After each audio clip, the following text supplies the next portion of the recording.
Graça, misericórdia e paz da parte de nosso Senhor e Salvador Jesus Cristo.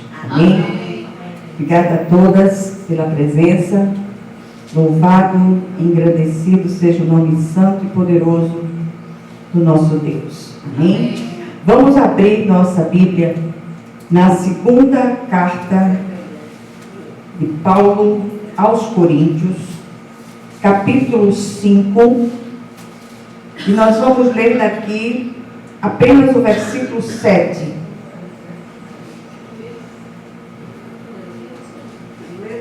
Segunda Coríntios 5, 7.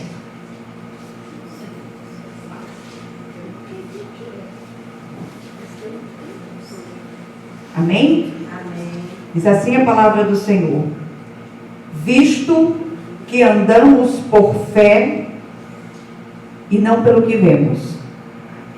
Amém? Amém. Depois eu queria que vocês lessem todo esse contexto. Eu tenho certeza que o Senhor há de falar muito mais aos seus corações. Vamos orar. Senhor, nosso Deus e nosso Pai Celestial, clamamos a Ti, Senhor, pelo poder que há no sangue de Jesus, que o Senhor venha ministrar essa palavra aos nossos corações. Estamos carecidos, Senhor, de que essa fé venha à tona, essa fé seja real, e que a gente não queira abraçar os métodos do mundo, mas que possamos crer para ver, e que a Tua graça fale conosco no dia de hoje, em nome de Jesus. Amém. Amém. Minhas amadas, a gente tem trazido uma série de palavras à igreja, de exortação, de encorajamento, sobretudo nesse tempo que a gente está vivendo, de tantas lutas, de tantas agonias, e nunca foi tão imperioso que a gente possa firmar a nossa fé sobre a rocha que é Jesus Cristo. E nós precisamos olhar para as promessas do Senhor na perspectiva de nossas vitórias.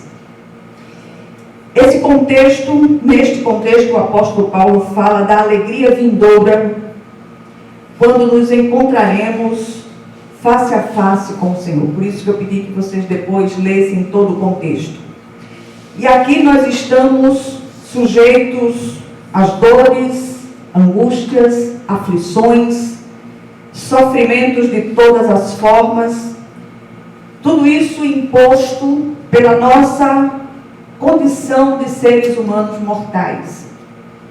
Mas precisamos viver na perspectiva do nosso encontro futuro com o Senhor. Tudo isso aqui passa. O Senhor disse: no mundo passais por aflições, mas tende bom ânimo, eu venci o mundo. Esta semana foi uma semana de muitas escutas dolorosas, escutas inquietantes, de relacionamentos falidos, de pessoas com enfermidades gravíssimas.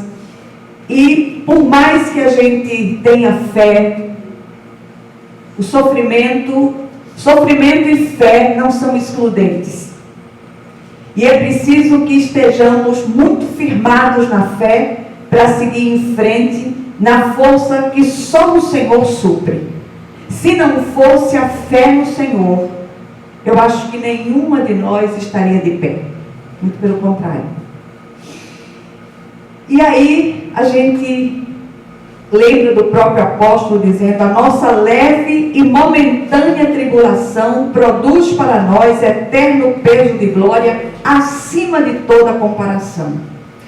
No capítulo anterior ele fala isso, e ele ainda completa: assim fixamos os olhos não naquilo que se vê, mas no que não se vê, pois o que se vê é transitório, mas o que não se vê é eterno.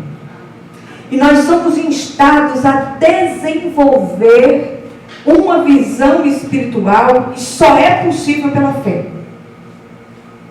Essa semana, um amado irmão que já passou muito dos 60 anos, ele colocou uma pessoa na empresa onde ele trabalhava, ele cuidou dessa pessoa, assessorou de todas as formas, e esta semana essa pessoa tramou para que ele fosse demitido.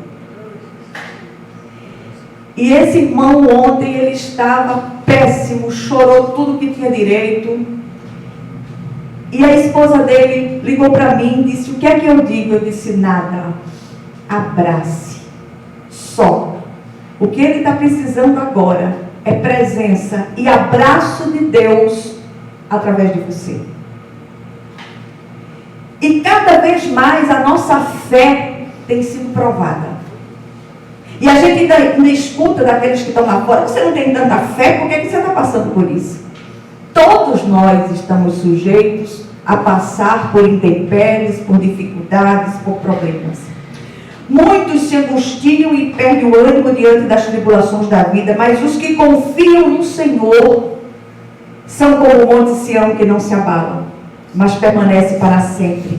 Como os montes cercam Jerusalém, assim o Senhor protege o seu povo desde agora e para sempre. E eu mandei uma mensagem para aquela esposa, preocupada, chorosa. Eu disse: olha,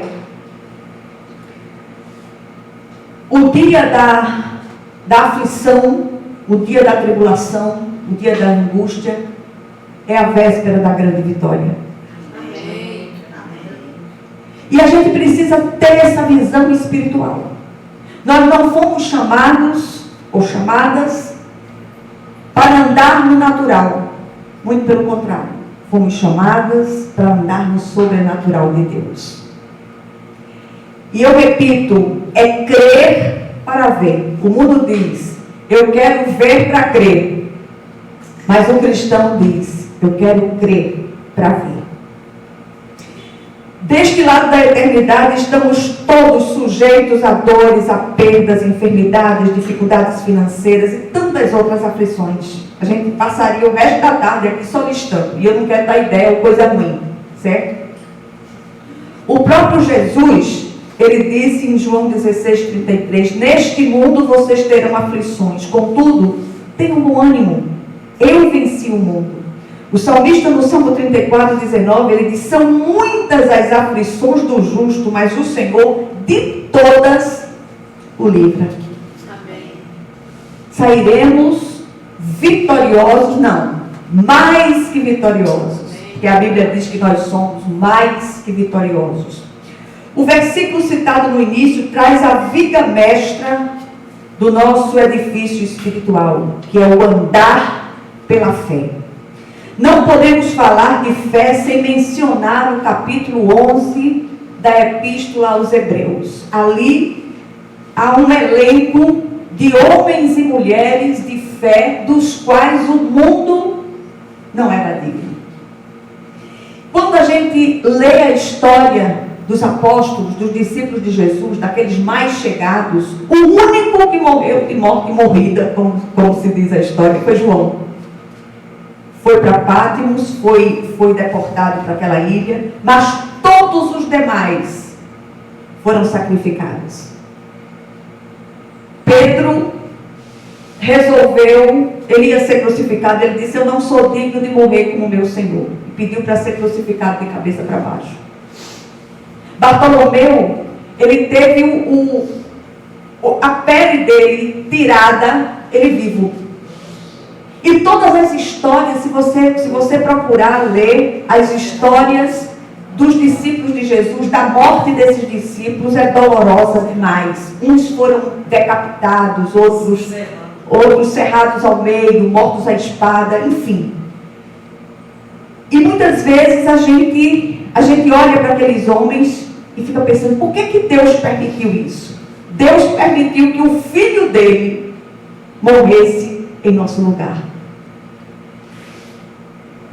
Em Hebreus 1:6 diz assim: ora, a fé, aliás, Hebreus 11:1-6 diz: ora, a fé é a certeza daquilo que esperamos e a prova das coisas que não vemos.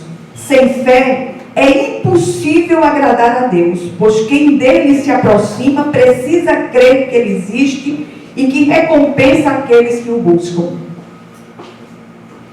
Assim, a fé é uma certeza inabalável. Não existe meia fé. Ou cremos ou cremos. E aí a gente traz algumas considerações sobre esse texto e, sobretudo, sobre a igreja contemporânea. Nós estávamos falando há pouco de muitas pessoas que se queixam porque os nossos cultos são curtos, se queixam porque não tem barulho, se queixam porque não tem gritaria. Vai continuar assim. Foi desse jeito que o Senhor me chamou para a sua obra. Um dos legados mais nocivos da chamada teologia da prosperidade, sistema de crenças que apregoam um falso cristianismo, é sem dúvida o apelo às emoções. Fala-se muito em experiência pessoal com o Senhor, mas sempre numa perspectiva de emocionalismo, o que tem sido um desserviço ao verdadeiro Evangelho.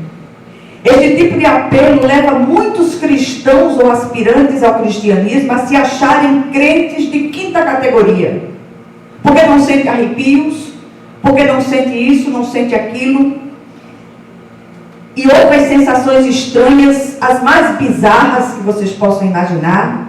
Alguns até forjam essas sensações para não ficar por baixo. Gritos, rosnados, quedas e choros convulsivos. Quanta coisa a gente tem visto nesse sentido. Por outro lado, tem faltado estudo sistemático da palavra de Deus. E o povo continua sofrendo, como diz o profeta, por falta de conhecimento. Parece que a igreja de Laodiceia já começa a mostrar a sua cara e as suas garras, através de um governo do povo para o povo dentro das igrejas. E alguém dizia aqui, as pessoas querem que seja pregado aquilo que elas querem ouvir. O Espírito Santo fica do lado de fora. Hoje, nesses guetos, se prega o que o povo quer ouvir. Ouvi uma frase do teólogo americano J. Vernon, que traduz bem essa questão. Ele diz: posso encher uma igreja falando de revelações e esvaziá-la falando sobre o livro de Romanos. Olha que coisa trágica. Ouvi nesses dias uma história queixosa de alguém se sentindo a pior e a mais vazia das criaturas por não sentir Deus. E aí eu perguntei, como assim sentir Deus? Você tem que crer que Ele existe. Essa pessoa quer desistir de tudo, e tudo indica que vai desistir, porque não sente nada. E aqui cabe outra pergunta: será que houve regeneração de fato, justificação do espírito morto dessa pessoa? Houve um encontro pessoal vivo com o Senhor Jesus que transforma a pessoa na essência? Será que houve? Eu tenho minhas dúvidas. E aí a gente vê o emocionalismo tomando o lugar da fé. Como tem sido fácil manipular as multidões. Em terceiro lugar, tenho andado pensativa sobre a geração de cristãos que tem surgido atualmente. Quando olhamos para a galeria dos heróis da fé, já mencionada, de Hebreus 11, ficamos corados de vergonha. Eram homens e mulheres dos quais o mundo não era digno. Felizmente ainda há um remanescente fiel que vem de uma boa cepa. Precisamos reaprender a beber na fonte que é a palavra viva do Senhor e deixar de dar ouvidos aos pregoneiros de uma prosperidade rasa que pode até lotar igrejas e transformá-las em casas de negócio, mas não transforma de fato, produz multidões de pessoas cada vez mais vazias do Senhor. Eu glorifico a Deus por acompanhá-las, por testemunhar aquilo que o Senhor tem feito na vida de cada uma de vocês. Infelizmente, por trás de tudo isso, tem um plano maligno para enfraquecer cada vez mais os que ainda não estão tão firmados assim na rocha eterna que é o Cristo. Em quarto lugar, a verdade central das Escrituras, eu repito, é o justo viverá pela fé. Encontramos essa afirmativa através de vários servos de Deus. Falando aos Romanos, o apóstolo Paulo diz: porque no Evangelho é revelada a justiça de Deus, uma justiça que do princípio ao fim é pela fé, como está escrito, o justo viverá pela fé. O autor de Hebreus diz: mas o meu justo viverá pela fé, e se retroceder, não me agradarei dele. Ou temos essa profunda verdade implantada nos nossos corações, ou fracassaremos desgraçadamente em nossa caminhada espiritual, seguindo após todo vento de doutrina que tem surgido no nosso tempo. E haja ventos de doutrina, e haja novidade, e haja estranhezas, misericórdia.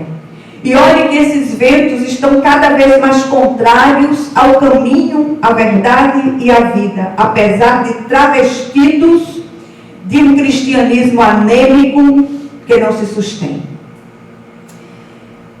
Que estejamos atentos a esses movimentos manipuladores. Tempo de despertar do sono. O Senhor está às portas. Nesses dias, percorrendo a internet, sobretudo o YouTube, eu nunca vi tanta profecia desencontrada. Um diz uma coisa, outro diz outra, outro diz outra, outro diz outra. Como é que pode? Se o Espírito é o mesmo. E a gente vê a necessidade humana de aparecer, de se mostrar, de estar em evidência. E aí, a gente clama ao Senhor que estejamos atentos, que busquemos o discernimento do Espírito. A fé bíblica tem que estar associada ao discernimento. E a isso a gente chama de sabedoria. Sabedoria do alto. O que nós aprendemos aqui rapidamente? Primeiro, não deixemos que o emocionalismo tome o lugar da fé genuína. Somos chamados a andar por fé, não pelo que vemos ou sentimos. Eu vivi uma experiência há muitos anos atrás, de uma querida irmã, que não está mais conosco hoje, e no meio da pregação, assim do nada, ela dava um grito de glória, que eu só faltava engolir a língua. Era cada susto tão infeliz que eu só faltava morrer. Aí um dia eu disse a ela: por que você faz uma desgraça dessa? Me diga, pelo amor de Deus. Não me mate do coração não, que eu sofro do coração. Não, mas foi o Espírito que mandou. Mentira sua. Porque o Espírito de Deus não é espírito de confusão. Né? Então, por Deus, ela se aquietou. Mas é uma coisa impressionante. Em segundo lugar, eu termino com as palavras do reformador Lutero. Presta atenção a isso aqui. Ele disse: qualquer ensinamento que não se enquadre nas Escrituras deve ser rejeitado, mesmo que faça chover milagre todos os dias. Eis um bom conselho para os crentes contemporâneos. E assim, vivamos pela fé, não pelo que vemos. Que o Senhor, Ele aplique essa porção da palavra aos corações de vocês. E não se deixem manipular. Ouçam o Espírito de Deus pela palavra. É a maneira mais segura de você ouvir Deus falar. Aí a irmãzinha diz: eu não escuto Deus falar. Eu disse: não é sua Bíblia que está fechada demais, não. Né? Vamos orar umas pelas outras.